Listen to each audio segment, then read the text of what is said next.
नमस्कार दोस्तों, जेएनडी की मैथमेटिक्स में आप सभी का स्वागत है। दोस्तों, हमारे द्वारा विशेष सीरीज चलाई जा रही है उत्तराखंड प्रवक्ता गणित को लेकर। इसके अलावा सीरीज दोस्तों आपको मदद करेगी उत्तराखंड एलटी, उत्तराखंड एएसओ, सभी एग्जाम में दोस्तों आपके लिए मददगार साबित होगी। टॉपिक वाइज एमसीक्यू की दोस्तों हम विशेष सीरीज चला रहे हैं, जिसमें हम आपको आपके बिल्कुल सिलेबस के अकॉर्डिंग एमसीक्यू प्रोवाइड करवा रहे हैं। दोस्तों, इन प्रश्नों के ज़्यादातर आने की संभावना रहती है एग्जाम में, और या फिर इनसे संबंधित प्रश्न दोस्तों आ सकते हैं जिनके कॉन्सेप्ट इनसे मिलते जुलते रहते हैं। तो यहाँ पर आपकी दोस्तों अच्छी खासी प्रैक्टिस हो जाएगी। इसके अलावा आपका सेल्फ इवैल्यूएशन भी हो जाएगा।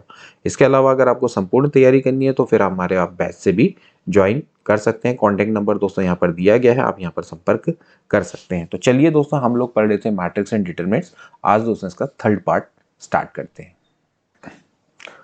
तो दोस्तों आज हम पढ़ेंगे मैट्रिक्स एंड डिटरमिनेंट्स के टॉप लेवल के एमसीक्यू। देखिए इसमें क्या है क्वेश्चन। इफ ए मैट्रिक्स आपको दी हुई है, आई एक आइडेंटिटी मैट्रिक्स है, then which of the following is a zero matrix. आपने बताना है कि इनमें से कौन सी जीरो मैट्रिक्स के बराबर होगी, ठीक है ना। अब ये प्रश्न दोस्तों अगर आप पहली दृष्टि में देखेंगे तो आप ये सोचेंगे कि भैया मैं एक काम करता हूँ, पहले ए स्क्वायर निकालता हूँ, फिर 5a निकालता हूँ, फिर प्लस 6i निकालता हूँ, और फिर इसके बाद इसकी वैल्यू को रखने की कोशिश करता हूँ। लेकिन दोस्तों ये थोड़ा सा लंबी मेथड होगी। यहाँ पर दोस्तों एक one of the best method है जिसको हम बोलते हैं कैले हैमिल्टन थ्योरम, ठीक है ना। कैले हैमिल्टन थ्योरम वाली जो मेथड है, यहाँ से दोस्तों आप इसको निकाल सकते हैं। कैले हैमिल्टन थ्योरम ये कहता है कि हर मैट्रिक्स अपनी ए माइनस लेमडा आई बराबर जीरो, यानी कि हर मैट्रिक्स दोस्तों अपनी कैरेक्टरिस्टिक इक्वेशन को दोस्तों क्या करता है, सेटिस्फाई करता है, ठीक है। कैरेक्टरिस्टिक इक्वेशन जो उसकी बनती है, हर मैट्रिक्स अपनी कैरेक्टरिस्टिक इक्वेशन को दोस्तों क्या करता है, सेटिस्फाई करता है। तो आपने सिंपली करना क्या होगा कि यहाँ से दोस्तों आपने किसी मैट्रिक्स की कैरेक्टरिस्टिक इक्वेशन निकालनी है। देखिए जो भी कैरेक्टरिस्टिक इक्वेशन आएगी वो फंक्शन ऑफ लेमडा की फॉर्म में आएगी, और बाद में दोस्तों आपने लेमडा की जगह पे क्या रख देना है, ए रख लेना है। तो वो दोस्तों इसको क्या करेगा, सेटिस्फाई करेगा, ठीक है ना। एक पॉलिनोमियल आएगा, उस पॉलिनोमियल में दोस्तों आपने लेमडा की जगह पे ए रख देना। तो देखिए किस तरह से करेंगे। सबसे पहले आप इसकी दोस्तों क्या करेंगे, कैरेक्टरिस्टिक इक्वेशन निकालेंगे, ए माइनस लेमडा ई बराबर जीरो, यानी कि दोस्तों यहाँ पर से क्या हो जाएगा, -2 minus lambda zero, 0 -3 minus lambda. इसी तरह से दोस्तों हम क्या कर निकालते थे, कैरेक्टरिस्टिक इक्वेशन निकालते थे। अब पहले दोस्तों आप इसकी कैरेक्टरिस्टिक इक्वेशन को निकालिए। यहाँ से आप माइनस कॉमन ले सकते हैं, तो क्या बच जाएगा, लेमडा प्लस 2, और यहाँ से भी दोस्तों अगर आप माइनस कॉमन लेंगे तो क्या बच जाएगा, लेमडा प्लस 3 बच जाएगा, ठीक है, बराबर जीरो हो गया। इसको अगर आप सॉल्व करेंगे तो ये हो जाएगा lambda plus 2 into lambda plus 3 minus zero बराबर जीरो, यानी कि लैम्डा स्क्वायर प्लस, देखिए मल्टीप्लाई करेंगे तो कितना आ जाएगा, 3 लैम्डा प्लस 2 लैम्डा प्लस 6 बराबर जीरो। यानी कि दोस्तों जो कैरेक्टरिस्टिक इक्वेशन आएगी वो इस तरह की फॉर्म में आएगी, ठीक है। So you can see that this is F lambda, जो कि एक पॉलिनोमियल की फॉर्म में है। अब आपने दोस्तों क्या है, कैले हैमिल्टन थ्योरम दोस्तों सिंपली ये कहता है कि कोई भी मैट्रिक्स है वो अपनी कैरेक्टरिस्टिक इक्वेशन को सेटिस्फाई करती है। यानी कि दोस्तों मैं लैम्डा को ए से रिप्लेस कर दूंगा, तो a की पावर 2 प्लस 5a। अब देखिए 6 तो हो नहीं सकता, 6 की जगह पे क्या आता है, 6i आता है, ठीक है। किसी मैट्रिक्स में आप 6 कैसे ऐड कर सकते हैं ना, तो आपको उसको मैट्रिक्स की फॉर्म में लिखना पड़ेगा। तो यहाँ पर आप लिखेंगे 6i, तो ये दोस्तों बराबर क्या हो जाएगा, जीरो हो जाएगा। तो a square plus 5a plus 6i क्या है दोस्तों, जीरो के बराबर होगा। तो यहाँ पर से दोस्तों आप देख सकते हैं कि a square plus 5a plus 6i is equal to zero. So with the help of Cayley Hamilton theorem दोस्तों आप इसको आसानी से निकाल सकते हैं। इसके बाद नेक्स्ट प्रश्न देखेंगे दोस्तों। लेट आपको डेल्टा गिवन है 1 साइन थीटा 1, इस तरह की फॉर्म में है दोस्तों, एक डिटरमिनेंट है, और आपको बताना है कि किस इंटरवल के बीच में ये लाई करेगा। और देखिए टीजीटी परीक्षा में आया हुआ प्रश्न है। किस तरह से दोस्तों इस प्रश्न को किया जाएगा, देखिए सबसे पहले तो आपने क्या करना है, इस डिटरमिनेंट को सॉल्व करना है। उसके बाद दोस्तों जो आपका सोल्यूशन आएगा उसकी आपको रेंज निकालनी होगी, ठीक है। ये आपका प्रश्न है कुल मिला के, ठीक है। तो देखिए सबसे पहले तो मैं इसको सॉल्व करता हूँ। अब इसको सॉल्व करने के लिए भैया क्या करें, देखिए एक काम करते हैं, इस डिटरमिनेंट को वैसे ही ओपन कर लेते हैं, ठीक है। इसमें कोई प्रॉपर आपका रूल तो लगेगा नहीं फिलहाल। एक काम करते हैं, इसको डायरेक्टली दोस्तों क्या कर लेते हैं, सॉल्व ही कर लेते हैं। तो ये ज़्यादा दोस्तों हमारे लिए क्या रहेगा, बेटर रहेगा, ठीक है। तो एक काम करते हैं, यहाँ से अगर मैं इसको सॉल्व करूँ तो क्या आएगा, देखिए मैं एक काम करता हूँ, इसको रो 1 के रिस्पेक्ट में मैं इसको खोल देता हूँ। तो सबसे पहले देखिए यहाँ से क्या आ जाएगा, 1 माइनस का प्लस हो जाएगा sign square theta, okay. Determinant को दोस्तों ओपन करना आपको आना चाहिए। आप इसको ऐसे खोलेंगे 1 के रिस्पेक्ट में, जो पहली रो और कॉलम है इसको आप डिलीट मारेंगे, इसके रिस्पेक्ट में आप दोस्तों क्या ले लेंगे, यहाँ पर डिटरमिनेंट ले लेंगे।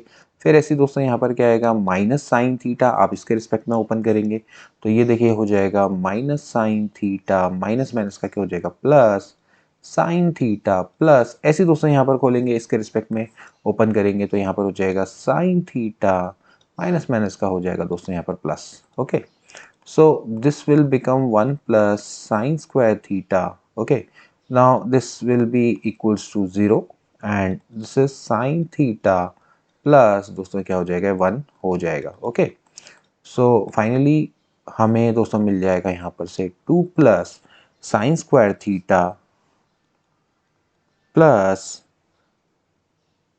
ये आप देख सकते हैं कि यहाँ पर आ जाएगा आपका, यहाँ पर दोस्तों आपका एक साइन थीटा भी है, यहाँ पर अगर आप देखेंगे तो ये है 1 और यहाँ आपका साइन थीटा, यहाँ पर हो जाएगा आपका साइन स्क्वायर थीटा। ठीक है, यहाँ पर हमने एक साइन थीटा नहीं लिखा, यहाँ पर आपका मल्टीप्लाई हुआ तो साइन स्क्वायर थीटा। ठीक है, तो ये आपका साइन स्क्वायर थीटा हो जाएगा, ये प्लस हो जाएगा साइन स्क्वायर थीटा, यानी कि दोस्तों ये हो जाएगा 2 + 2 साइन स्क्वायर थीटा। ओके, तो आप यहाँ पर देख सकते हैं हमने यहाँ पर जब इसको लिया तो इन दोनों का प्रोडक्ट होगा तो साइन स्क्वायर थीटा बन जाएगा। ठीक है, तो ये हो गया आपका 2 + 2 साइन स्क्वायर थीटा, यानी कि अगर आप 2 कॉमन लेंगे तो 1 प्लस साइन स्क्वायर थीटा दोस्तों आपके पास निकल के आ जाएगा। ठीक है, अब दोस्तों आपने बताना है this is the value of delta, यानी कि डिटरमिनेंट की दोस्तों ये वैल्यू आपकी निकल आई। अब आपने बताना है कि इसकी एक्चुअली रेंज क्या होगी। ठीक है, अब दोस्तों हम जानते हैं कि भाई जो साइन थीटा होता है, साइन थीटा एक ऐसा फंक्शन होता है जिसकी वैल्यू क्या होती है -1 से लेके 1 के बीच में लाई करती है। अगर मैं इसका स्क्वायर कर दूंगा तो दोस्तों ये क्या हो जाएगा, 0 से ऑफकोर्स बड़ा हो जाएगा और लेस देन क्या हो जाएगा 1 हो जाएगा। देखिए सीधी सी बात है, अगर आप स्क्वायर करेंगे तो जितनी भी नेगेटिव वैल्यूज़ हैं वो अपने आप ही क्या हो जाएगी पॉजिटिव में कन्वर्ट हो जाएगी। तो इसकी जो रेंज है वो क्या हो जाएगी 0 से लेके 1 हो जाएगी। ठीक है, अब देखिए आपके पास जो फॉर्म है वो है 2 + 2 साइन स्क्वायर थीटा, ये निकालना है हमने। तो एक काम करिए, अगर मैं इसको 2 से मल्टीप्लाई कर दूँ तो it will become 2 sine square theta. देखिए इनइक्वालिटी को सॉल्व करने का तरीका क्या होता है, मैंने इक्वेशन नंबर 1 को 2 से मैंने मल्टीप्लाई कर दिया। ठीक है, अब यहाँ पर मुझे क्या चाहिए 2 + 2 साइन स्क्वायर थीटा चाहिए, तो मैं क्या करूँगा 2 को ऐड कर दूंगा। ठीक है, 2 + 2 sine square theta less than equals to 2 + 2। ठीक है, इस इनक्वालिटी में 2 ऐड कर दूंगा तो हो जाएगा, यही दोस्तों मुझे चाहिए था। तो आप देख सकते हैं 2 + 2 साइन स्क्वायर थीटा, ये हो जाएगा लेस देन 4। तो यहाँ पर आप देख सकते हैं कि दोस्तों जो इसकी रेंज है वो कितनी निकल के आई है 2 से लेके 4 क्लोज इंटरवल। सो आप देख सकते हैं कि यहाँ पर से बी वाला ऑप्शन क्या हो जाएगा, बिल्कुल करेक्ट हो जाएगा। ठीक है, तो ये प्रश्न दोस्तों आपका एक अच्छे लेवल का प्रश्न है, डिटरमिनेंट को सॉल्व करना, उसके अलावा दोस्तों आपको ट्रिग्नोमेट्री की इनइक्वालिटी की भी नॉलेज आपको अच्छी होनी चाहिए। इसके बाद नेक्स्ट क्वेश्चन देखेंगे दोस्तों, if A is a 2 cross 2 matrix that trace of A 6 है, डिटरमिनेंट ऑफ A 12 है, then trace of A inverse दोस्तों आपने निकालना है। ठीक है, अब देखिए आप इस प्रश्न को दोस्तों किस तरह से कर सकते हैं। देखिए सबसे पहले तो आपको ये पता होना चाहिए कि जैसे आपके पास कोई भी दोस्तों मैट्रिक्स है, जैसे मान लेते हैं अगर आपके पास 2 क्रॉस 2 की मैट्रिक्स है, इस तरह से इसको दिखा सकते हैं A11 A12 A21 A22। ठीक है ना, ये दोस्तों आपका क्या कहलाता है प्रिंसिपल डायगोनल। तो इसके एलिमेंट्स का सम अगर मैं करूं तो this is known as a trace of A, इसी को क्या बोलते हैं ट्रेस ऑफ ए बोला जाता है। ठीक है, अब जो मान लेते हैं अगर दोस्तों इसकी इस मैट्रिक्स की अगर आइगन वैल्यू λ1 और λ2 है, तो जो ट्रेस ऑफ ए होता है दोस्तों वो आपका λ1 + λ2 के बराबर होता है। ठीक है, ये दोस्तों आपके कुछ कॉन्सेप्ट्स है जिनको आपको थोड़ा सा ध्यान रखना पड़ेगा। अब दोस्तों अगर मैं बात करता हूँ डिटर्मिनेंट ऑफ ए की, तो जो डिटर्मिनेंट ऑफ ए होता है दोस्तों प्रोडक्ट ऑफ आइगन वैल्यू के बराबर होता है। जैसे यहाँ पर आइगन वैल्यू कितनी है λ1 λ2, तो इनके क्या होता है प्रोडक्ट के बराबर होता है। ठीक हो गया। अब दोस्तों मैं जब बात करूंगा ट्रेस ऑफ ए इनवर्स की, ठीक है, ट्रेस ऑफ ए इनवर्स की, तो उससे पहले दोस्तों मुझे eigen value of A inverse पता होनी चाहिए। तो अगर ए की आइगन वैल्यू λ1, λ2 है, तो ए इनवर्स की आइगन वैल्यू क्या हो जाती है λ1 का इनवर्स λ2 का इनवर्स। तो अकॉर्डिंग टू रूल इनकी जो आइगन वैल्यू है 1/λ1 1/λ2 हो जाएगी। तो अब अगर मुझे दोस्तों ट्रेस ऑफ ए इनवर्स निकालना होगा तो क्या होगा, देखिए आइगन वैल्यू का सम, यानी कि 1/λ1 + 1/λ2 निकालना होगा। यानी कि दोस्तों अगर मैं इसका एलसीएम लूंगा तो λ1 + λ2 बट्टे λ1 λ2, ये दोस्तों मुझे फाइनली फाइंड आउट करना होगा। ठीक है, अब देखिए यहाँ पर से अगर आप देखें तो आपको क्या दिया हुआ है, देखिए डिटर्मिनेंट ऑफ ए आपको 12 दिया हुआ है, यानी कि λ1 × λ2 आपका पास 12 है। ओके। इसके अलावा आपको क्या दिया हुआ है, trace of A that is lambda 1 plus lambda 2, ये आपको दोस्तों कितना दिया हुआ है, 6 दिया हुआ है। तो बस आपका काम खत्म, यानी कि दोस्तों ये हो जाएगा 6 और ये बट्टे 12 यानी कि 1/2 इसका राइट आंसर हो जाएगा। तो ए वाला ऑप्शन इसका बिल्कुल करेक्ट, ठीक हो गया। सो आप क्या कर सकते हैं दोस्तों, जो आपका जो आइगन वैल्यू वाला कॉन्सेप्ट है दोस्तों, इसकी मदद से आप इसको आसानी से निकाल सकते हैं। हमेशा दोस्तों 2 रूल हमेशा ध्यान रखना, इसमें इवन 3 रूल याद रखने हैं कि जो ट्रेस ऑफ ए होता है वो एक्चुअली क्या होता है, सम ऑफ प्रिंसिपल डायगोनल के जितने भी एलिमेंट्स हैं उनका सम, अगर मान लेते हैं n क्रॉस n की मैट्रिक्स है, so it is equals to lambda 1 plus lambda 2 से लेकर लैम्डा n जितनी भी आइगन वैल्यू है। दूसरी चीज आपने ध्यान रखनी है कि भैया जो डिटर्मिनेंट ऑफ ए होता है, यानी कि मैट्रिक्स का जो डिटरमिनेंट होता है वो एक्चुअली क्या होता है, प्रोडक्ट ऑफ आइगन वैल्यू के बराबर होता है। एंड सिमिलरली अगर आप लैम्डा आइगन वैल्यू मान लेते हैं, अगर ए की आइगन वैल्यू अगर लैम्डा 1 लैम्डा 2 से लेकर लैम्डा n है, तो ए इनवर्स की जो आइगन वैल्यूज हैं वो आपकी दोस्तों क्या हो जाएगी, लैम्डा 1 का इनवर्स, लैम्डा 2 का इनवर्स से लेके लैम्डा n का इनवर्स, ये हो जाएगी। इन 3 कॉन्सेप्ट का दोस्तों मैंने यहाँ पर यूज करके इसको आसानी से निकाल लिया है। इसके बाद नेक्स्ट प्रश्न देखेंगे दोस्तों, आपके पास एक मैट्रिक्स दी हुई है, cos theta sine theta cos theta minus cos theta sine theta. आपको बताना है कि इन चारों में से दोस्तों ये क्या है। देखिए सबसे पहले आपसे बोला है कि क्या ये सिमेट्रिक है, क्या ये स्क्यू सिमेट्रिक है, क्या ये ऑर्थोगोनल है, या फिर ये सिंगुलर मैट्रिक्स है। ठीक है, तो अच्छा प्रश्न है। देखिए आप किस तरह से रिकग्नाइज करेंगे। सबसे पहले तो दोस्तों आपको मैं सिमेट्रिसिटी की डेफिनेशन बताऊं। सिमेट्रिसिटी दोस्तों सिंपली ये कहती है कि अगर ए अपने ट्रांसपोज के बराबर है तो उसको क्या बोलते हैं, सिमेट्रिक बोलते हैं। ठीक है, दूसरा ये है कि अगर ए अपने माइनस ऑफ ए ट्रांसपोज के बराबर है, या फिर दोस्तों आप उसको ऐसे भी लिख सकते हैं कि ए ट्रांसपोज बराबर ए, या फिर ए ट्रांसपोज क्या होता है, माइनस ऑफ ए के बराबर होता है, तो उस केस में दोस्तों क्या कहलाता है, स्क्यू सिमेट्रिक कहलाता है। ठीक है, तीसरा केस है कि अगर ऑर्थोगोनल का मतलब ये होता है कि ए का इनवर्स ए ट्रांसपोज के बराबर हो जाए। ठीक है, तो उसको हम क्या बोलते हैं, ऑर्थोगोनल। और तीसरी जो चीज है, मतलब चौथी जो चीज है, इसका मतलब ये है, सिंगुलर का मतलब ये है कि अगर डिटरमिनेंट ऑफ ए आपका क्या हो जाए, 0 के बराबर हो जाए। ठीक है, तो एक एक करके जरा सा देखते हैं। सबसे पहले तो मैं इसका दोस्तों डिटरमिनेंट निकालने की कोशिश करता हूँ। डिटरमिनेंट दोस्तों इसका कितना आ जाएगा, sign square theta plus cos square theta, यानी कि दोस्तों ये 1 के बराबर आ जाएगा। पहली बात तो ये है कि ये वाला कॉन्सेप्ट तो इसका गया। ठीक है, बाकी देखते हैं ऊपर के 3 कॉन्सेप्ट में क्या बचता है। देखिए सबसे पहले अगर मैं ए का ट्रांसपोज करूंगा तो मुझे क्या मिलेगा दोस्तों, यहाँ पर से मुझे सिंपली मिल जाएगा sine theta cos theta minus cos theta sine theta. Okay, यानी कि दोस्तों ए का जो ट्रांसपोज है वो डज नॉट इक्वल्स टू ए है, ये तो साफ साफ सी बात है। और अगर मैं दोस्तों यहाँ पर से इसको माइनस में भी कन्वर्ट करने की कोशिश करता हूँ, जैसे मान लेते हैं कि अगर मैं इसमें माइनस ले लेता हूँ, so it is also not equals to minus A. Okay, यानी कि दोस्तों एक ही चीज बढ़ती है, ऑर्थोगोनल, यानी कि ऑर्थोगोनल होना चाहिए। लेकिन ऑर्थोगोनल के लिए दोस्तों हमें क्या चेक करना पड़ेगा कि भैया की जो ए का इनवर्स है क्या वो ए ट्रांसपोज के बराबर है।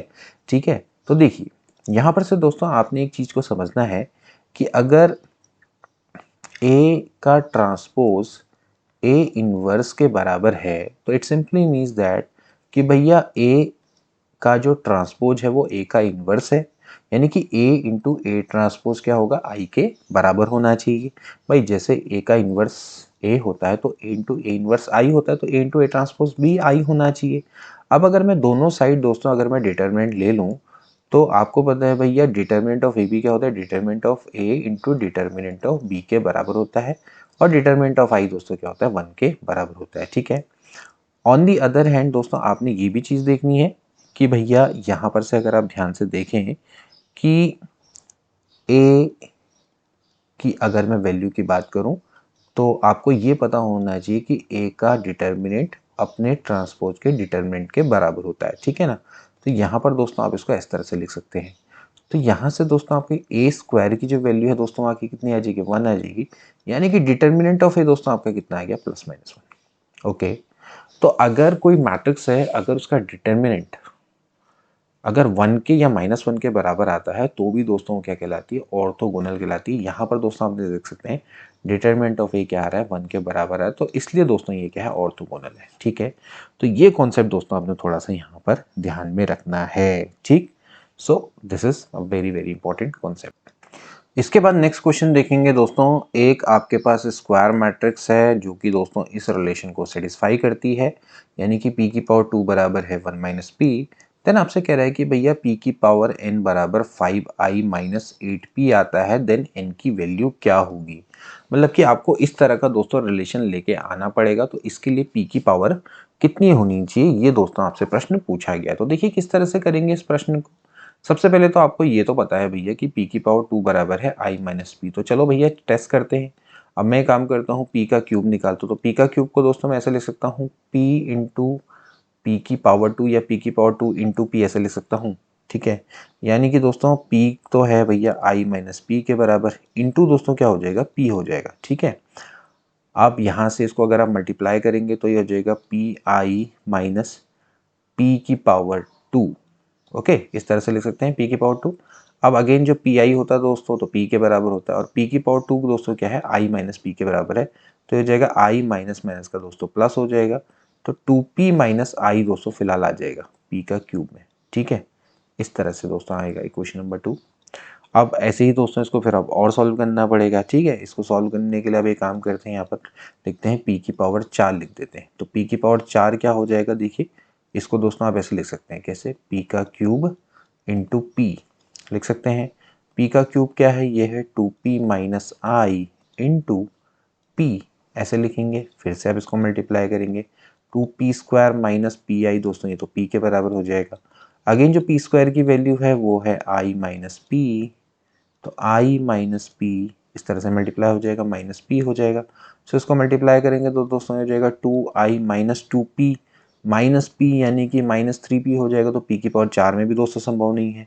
p की पावर 5 निकाल के देखते हैं, तो 5 निकालेंगे तो ये हो जाएगा p की पावर 4 इंटू पी। इस तरह से दोस्तों देखते हैं, जब तक हमारा जो हमें चाहिए वो आता ही नहीं आता है। तो 2i माइनस 3p इंटू फिर से क्या हो जाएगा, p हो जाएगा। अब यहाँ पर तो दोस्तों 2p आ जाएगा, यहाँ पर हो जाएगा 3p स्क्वायर। तो ये हो जाएगा 2p minus 3 into P square की वैल्यू है i माइनस पी। तो यहाँ पर आप इसको फिर से सॉल्व करेंगे तो 2p और माइनस 3p यानी कि दोस्तों 5p माइनस 3i आ जाएगा। अभी हमें क्या चाहिए एक बार देख लेते हैं, हमें चाहिए 5i माइनस 8p चाहिए। ठीक है, तो एक काम करते हैं, फिर p की पावर 6 निकालते हैं, p की पावर 5 इंटू पी हो जाएगा, यानी कि दोस्तों हो जाएगा 5p minus 3i into P. Okay, p की पावर 5 यही है, तो यहाँ से अगर आप इसको निकालेंगे तो हो जाएगा 5p square minus 3p। Now p square की जो वैल्यू है दोस्तों ये है i माइनस p, और यहाँ पर है माइनस 3p। तो 5i minus 5p minus 3p यानी कि माइनस 8p हो जाएगा। तो p की पावर 6 बराबर ये दोस्तों आता है। ठीक है, यानी कि जब n की वैल्यू दोस्तों 6 होगी, यानी कि p की पावर n दिया हुआ था ना, तो n की वैल्यू जब 6 होगी तब जाके दोस्तों हमें ये रिलेशन मिलेगा। तो यानी कि सी वाला ऑप्शन इसका बिल्कुल करेक्ट है। इसके बाद देखिए अगला क्वेश्चन है दोस्तों, जो कि आपका फिर से थ्योरेटिकल है। The inverse of skew symmetric matrix of order 3। ठीक है, inverse of skew symmetric matrix of order 3, क्या एक स्क्यू सिमेट्रिक मैट्रिक्स होता है, या सिमेट्रिक होता है, या फिर डायगोनल होता है, या फिर डज नॉट एग्जिस्ट होता है। ठीक है ना, ये चीज़ दोस्तों आपने देखनी है। अब स्क्यू सिमेट्रिक मैट्रिक्स को दोस्तों आप समझिए, स्क्यू सिमेट्रिक मैट्रिक्स क्या होता है दोस्तों, कि जहां पर आपका ए आई जे यानी कि जो आई जेथ एलिमेंट है वो माइनस ऑफ जे आई एथ एलिमेंट के बराबर होता है। समझ रहे हैं, जैसे कि मैं कहूँगा तो यहाँ पर A12 है तो वो माइनस ऑफ A21 के बराबर होगा। ठीक है, ऐसे ही मैं अगर लिखूंगा A13 तो वो माइनस ऑफ A31 के बराबर होगा। ये चीज़ दोस्तों आपने यहाँ पर समझनी है। ठीक है, तो अगर मेरे पास 3x3 की मैट्रिक्स है तो उसमें आपका A12 minus A21, A13 minus A31, A23 minus A32 के बराबर होगा। ठीक है, अब यही कॉन्सेप्ट क्या होना चाहिए दोस्तों, जो आपके प्रिंसिपल डायगोनल के एलिमेंट है उनमें भी लगना चाहिए। यानी कि दोस्तों अगर मैं यहाँ पर 1 1 रखूँ तो ये भी क्या होना चाहिए, माइनस A11 के बराबर होना चाहिए। अब इसका मतलब ये है कि दोस्तों यहाँ से अगर ये पार्ट इधर चला जाए तो ट्वाइस ऑफ A11 बराबर 0, तो A11 दोस्तों क्या आ जाएगा, 0 आ जाएगा। सिमिलरली दोस्तों अगर A22 माइनस A22 करेंगे तो भैया इसका मतलब है कि A22 भी क्या हो जाएगा, 0 हो जाएगा। यानी कि दोस्तों जो स्क्यू सिमेट्रिक मैट्रिक्स होती है उसमें प्रिंसिपल डायगोनल के एलिमेंट क्या होते हैं, सारे 0 होते हैं। तो अब मैं दोस्तों यहाँ पर आपके सामने स्क्यू सिमेट्रिक मैट्रिक्स बनाऊंगा, तो देखिए किस तरह से, A11, A12, A13, A21, A22, A23, A31, sorry यहाँ पर A22 A23 होना था, और ऐसे ही यहाँ पर हो जाएगा A31 A32 A33 ये, ठीक है। अब इसको ध्यान से देखें, देखिए प्रिंसिपल डायगोनल के जो एलिमेंट है दोस्तों वो तो हो जाने 0, ठीक है। अब जो A12 है वो आपका क्या होगा, माइनस A21 है वो माइनस A12 के बराबर होगा। ऐसे ही दोस्तों आपका जो A31 है वो माइनस ऑफ A13 के बराबर होगा। ऐसे ही जो यहाँ पर मैं बात करूँ A32 है तो वो माइनस ऑफ A23 के बराबर होना चाहिए, ठीक है। बाकी को चेंज करने की आवश्यकता नहीं है, इस तरह से आपका ये काम बन जाएगा, ठीक। अब दोस्तों अगर मैं इसको कैलकुलेट करूं, यानी कि दोस्तों अगर मैं इसकी वैल्यू को निकालूं, तो अगर आप इसका डिटरमिनेंट निकालेंगे, देखिए अगर आप इसको निकालिए तो आप एक काम करिए, फर्स्ट रो के रिस्पेक्ट में इसको खोल दीजिए। इसको अगर आप खोलेंगे तो ये तो गया 0, मतलब सॉरी 0, मतलब ये आपका पूरा 0 हो जाएगा। माइनस A12 अब इसके रिस्पेक्ट में खोलेंगे तो क्या आएगा, देखिए ये हो जाएगा आपका 0, और यहाँ पर आ जाएगा माइनस A23 इंटू A13, तो माइनस में इसका क्या हो जाएगा, प्लस हो जाएगा, ठीक है। प्लस ऐसी दोस्तों अगर आप इसके रिस्पेक्ट में खोलेंगे A13 के रिस्पेक्ट में खोलेंगे तो आपको क्या मिलेगा, देखिए ये तो हो गया आपका माइनस माइनस का प्लस, यानी कि A12 A23, ठीक है। तो आप यहाँ पर देखिए ये आ रहा है A12 A23 A13, ठीक है, और ये आ रहा है A12 A23 A13, ये कट गया कि क्या आ गया, 0 आ गया, ओके। यानी कि दोस्तों डिटर्मिनेंट ऑफ ए क्या आ गया, 0 आ गया। अगर डिटर्मिनेंट ऑफ ए 0 आ गया तो इसका मतलब ये दोस्तों क्या है, ये सिंगुलर है, और सिंगुलर है तो इसका A inverse does not exist हो जाएगा, ठीक है। तो दोस्तों आपको मैंने ये सारी चीज़ें इतनी लंबा चौड़ा मैंने बताया है, तो आपको ये सब करने की आवश्यकता नहीं है। आपको ये ध्यान रखना है कि अगर कोई मैट्रिक्स है वो स्क्यू सिमेट्रिक है और उसका अगर ऑर्डर 3 है तो उसका दोस्तों डिटर्मिनेंट हमेशा क्या होता है, 0 के बराबर होता है, इसलिए उसका इनवर्स कभी भी एग्जिस्ट नहीं करता। तो does not exist is a right answer. तो ये चीज दोस्तों आपने यहाँ पर ध्यान रखनी है। The inverse of skew matrix, the inverse of skew symmetric matrix of order 3 does not exist because it is a singular matrix. इसका डिटरमिनेंट क्या होता है, 0 के बराबर होता है। इसके बाद नेक्स्ट क्वेश्चन देखेंगे दोस्तों कि इफ मैट्रिक्स है आपके पास, then what is the rank of A. आपको रैंक निकालनी है, ठीक है। तो रैंक निकालना भी दोस्तों आप सीख लीजिए भाई किस तरह से रैंक निकाली जाती है।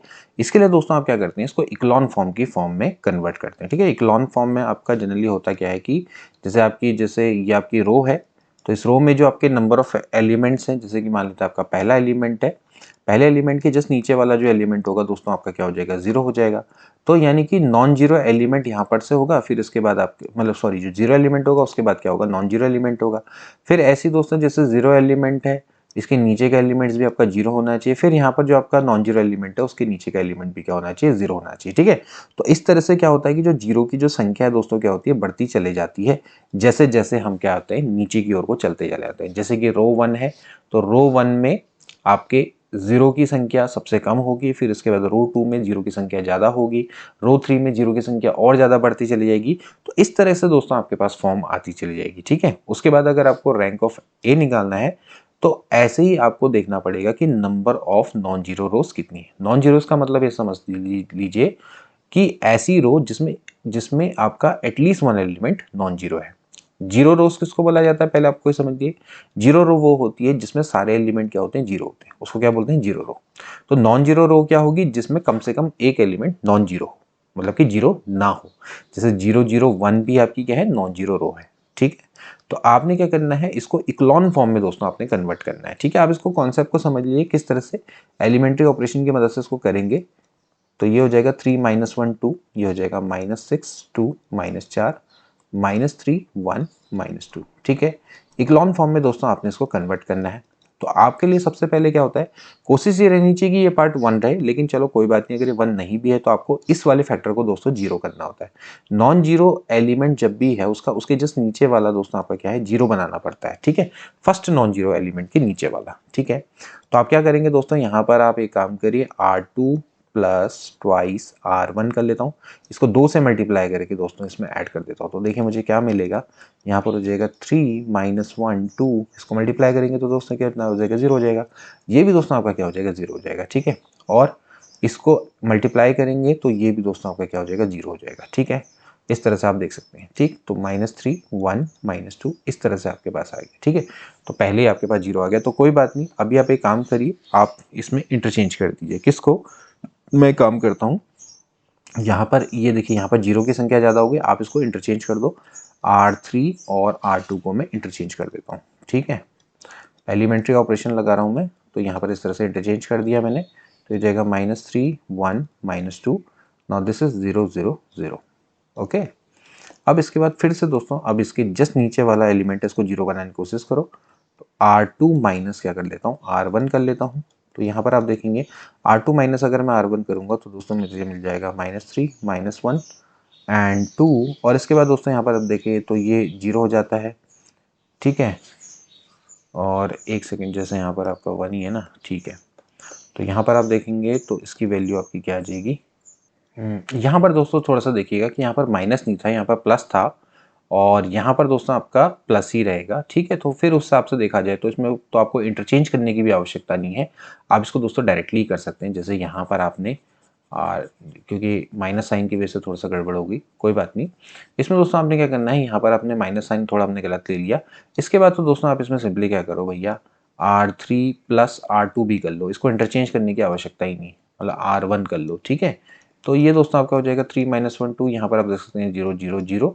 तो ये हो गया 0 0, और ये दोस्तों आपका क्या हो गया, 0 हो गया, क्योंकि भैया ये सब क्या हो जाएंगे, कट जाएंगे। ठीक, तो आप देख सकते हैं दोस्तों कि ऑलरेडी इक्लोन फॉर्म की फॉर्म में कन्वर्ट हो गया, क्योंकि जो जीरोस की संख्या है वो आपकी देख सकते हैं कि नीचे को बढ़ती चली जा रही है। और यहाँ पर दोस्तों की जो नंबर ऑफ नॉन जीरो रोज की मैं बात करूँ तो वो कितनी है, 1 है केवल। 2 इसमें जीरो रोज हैं, 1 नॉन जीरो रोज है, तो रैंक ऑफ ए दोस्तों क्या हो जाएगी, 1 के बराबर हो जाएगी। इसकी रैंक आपकी क्या है, 1 के बराबर है। सो बी वाला ऑप्शन इसका करेक्ट हो जाएगा। इसके बाद दोस्तों नेक्स्ट क्वेश्चन देखेंगे, the characteristic roots of a Hermitian matrix are, real होते हैं, प्योरली इमेजनरी होते हैं, कॉम्प्लेक्स नंबर होते हैं, या फिर इनमें से कोई नहीं। देखिए सबसे पहले तो दोस्तों आपको ही पता होना चाहिए कि जो हर्मिशियन मैट्रिक्स है दोस्तों वो क्या होती है।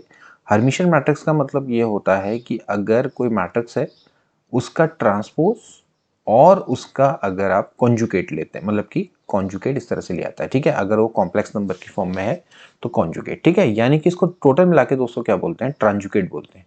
तो अगर किसी मैट्रिक्स का ट्रांजुगेट अगर उसी मैट्रिक्स के बराबर आता है तो उस केस में दोस्तों वो क्या कहलाती है, हर्मिशियन मैट्रिक्स कहलाती है।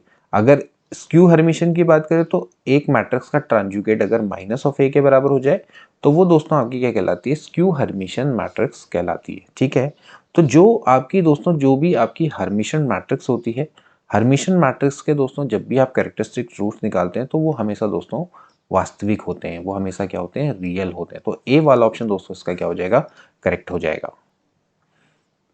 इसके बाद नेक्स्ट क्वेश्चन देखेंगे, every square matrix can be expressed as. देखिए दोस्तों मैंने आप इससे पहले अगर आपने हमारी वीडियोस देखी होगी तो हमने आपको बताया था कि एक स्क्वायर मैट्रिक्स है, उसको आप दोस्तों दो मैट्रिक्स के फॉर्म में तोड़ सकते हो। जैसे कि मान लेते हैं ए है, तो ए को दोस्तों मैं ऐसे लिख सकता हूँ, हाफ ए प्लस हाफ ए। इसमें दोस्तों मैंने क्या करना है, ए में एक ए ट्रांसपोज को ऐड करना है, और इसमें दोस्तों मैंने क्या करना है, ए ट्रांसपोज को सब्ट्रैक्ट करना है। ठीक है, सो दोस्तों ये बन गया P, ये बन गया Q। तो दोस्तों ये जो P होता है ये अपने ट्रांसपोज के बराबर होता है, तो इसलिए ये सिमेट्रिक है।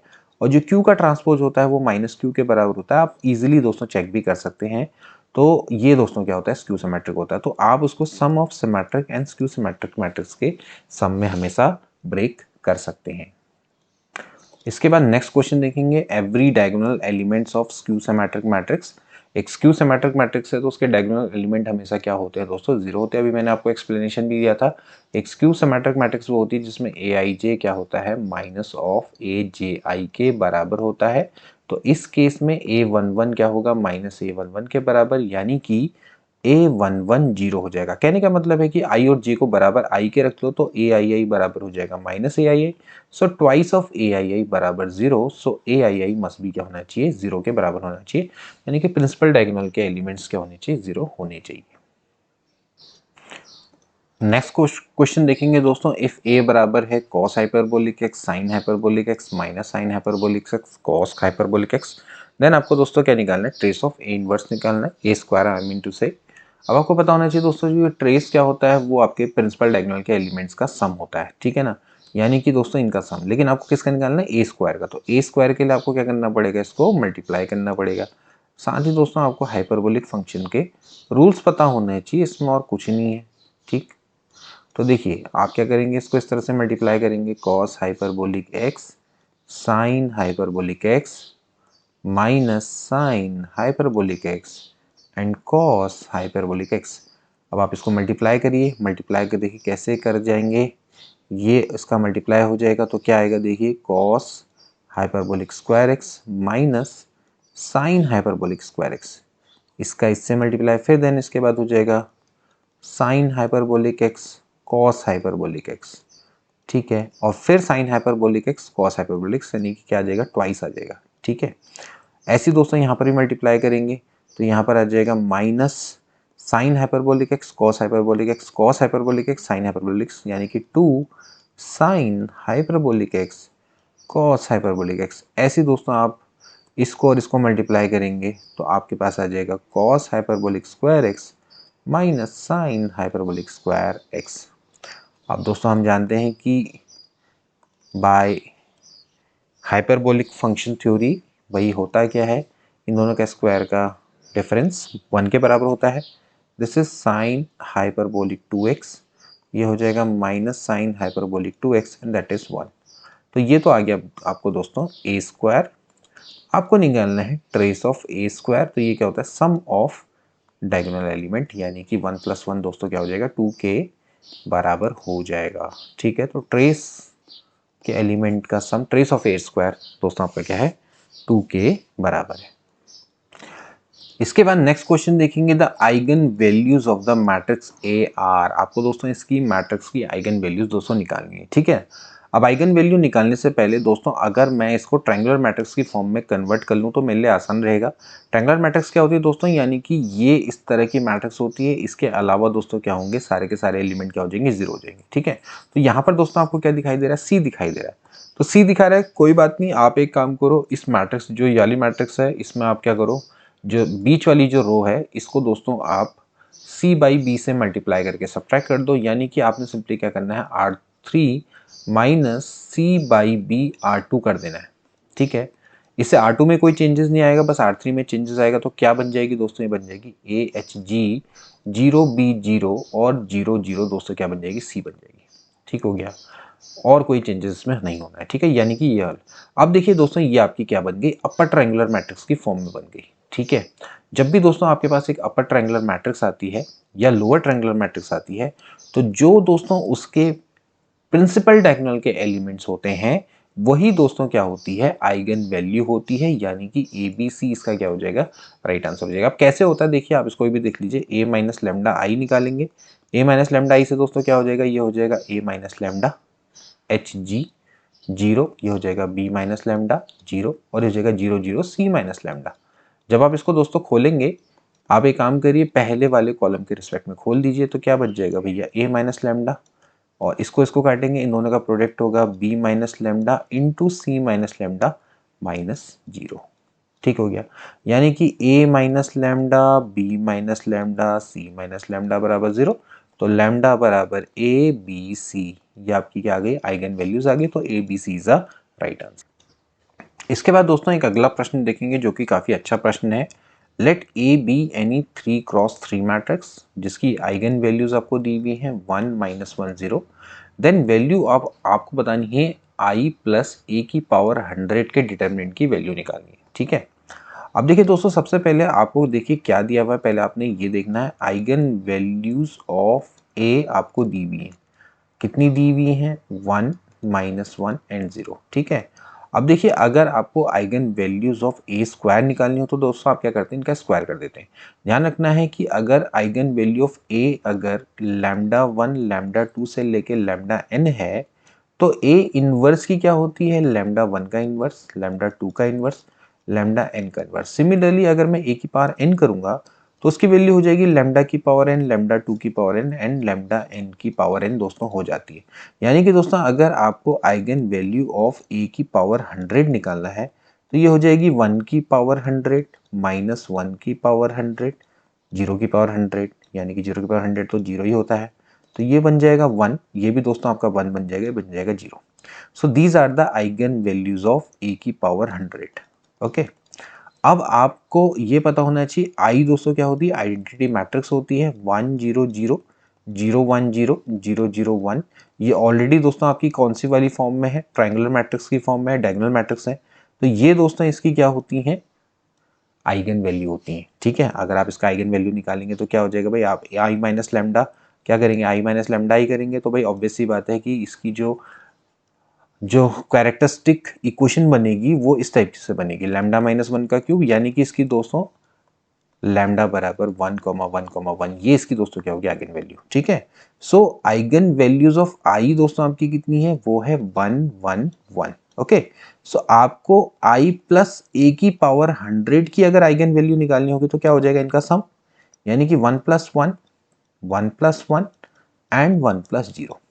ओके, यानी कि अगर आप eigen values of I plus A की पावर 100 ये निकाला ना, तो ये अगर आप निकालेंगे तो ये हो जाएगी 2,2,1। ओके, आपको क्या निकालना है, आपको निकालना है डिटर्मिनेंट। आपको दोस्तों क्या निकालना है, determinant of I plus A की पावर 100। अब डिटर्मिनेंट ऑफ ए जो दोस्तों मैं आपको बता चुका हूँ, डिटर्मिनेंट ऑफ ए क्या होता है, product of eigen values of A. So determinant of I plus A की पावर 100 क्या हो जाएगा, product of this, product of eigen values. Product of eigen value कितना आ गया, 4, यानी कि दोस्तों इसका 4 राइट आंसर होगा। ठीक है, सो इस तरह से देखा जाए तो ऑप्शन नंबर 1 दोस्तों इसका क्या होता है, करेक्ट हो जाता है। ठीक है, मैंने ऑप्शन अपने हिसाब से बनाया है क्योंकि यहाँ पर दोस्तों वैसे ऑप्शन चारों के चारों गलत दिए हुए थे, लेकिन इसका जो राइट आंसर होगा दोस्तों क्या होगा, 4 के बराबर हो जाएगा। तो दोस्तों आज की वीडियो के लिए इतना ही। आई होप कि दोस्तों आपको आज का सेशन अच्छा लगा होगा और नॉलेजेबल लगा होगा। तो ऐसी वीडियोस के लिए आप हमारे चैनल को सब्सक्राइब कर सकते हैं। मिलते हैं अगली वीडियो में, गुड बाय।